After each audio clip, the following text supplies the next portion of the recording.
Shalom saudara-saudari terkasih, saat ini kita akan merenungkan firman Tuhan bertema melatih dan menguasai. Terdapat dalam 1 Korintus 9 ayat 27. Tapi aku melatih tubuhku dan menguasainya seluruhnya, supaya sesudah memberitakan Injil kepada orang lain, jangan aku sendiri ditolak.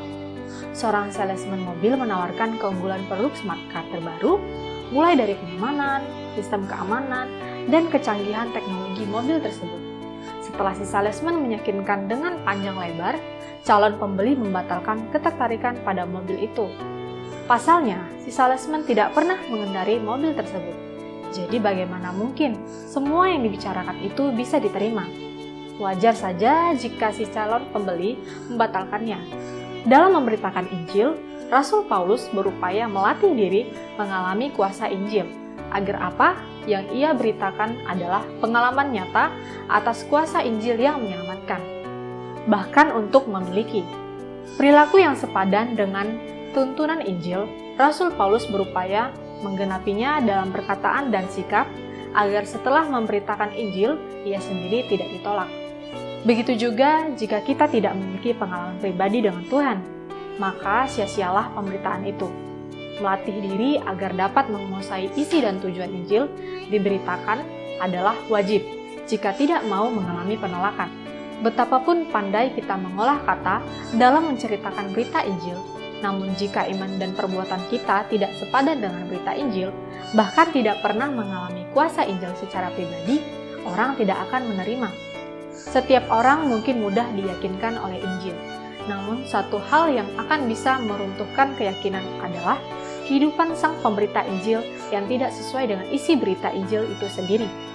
Untuk itulah kita perlu belajar seperti Paulus, yaitu berusaha melatih diri dan menguasai diri sesuai tujuan Injil diberitakan. Tuhan Yesus Kristus memberkati.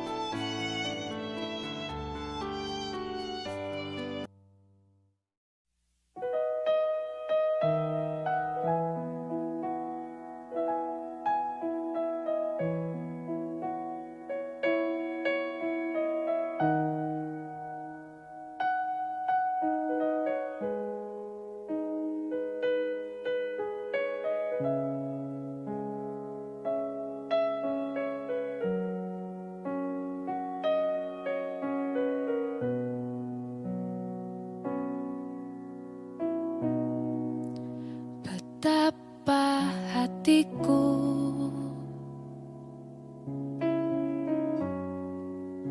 berterima kasih, Yesus. Kau mengasihiku,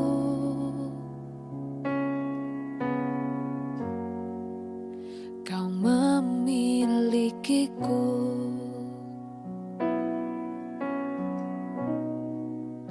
Hanya ini Tuhan persembahanku, segenap hidupku, jiwa dan ragaku.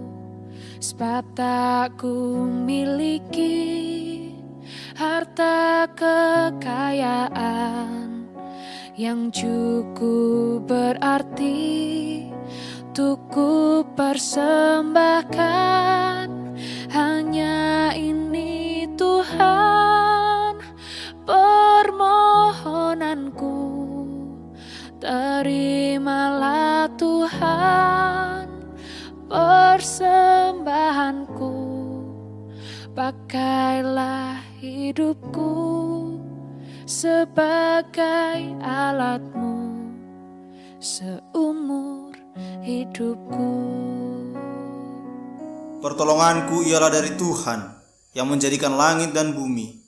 Semoga Allah sumber pengharapan memenuhi kamu dengan segala sukacita dan damai sejahtera dan dalam iman kamu, supaya oleh kekuatan Roh Kudus kamu berlimpah-limpah dalam pengharapan.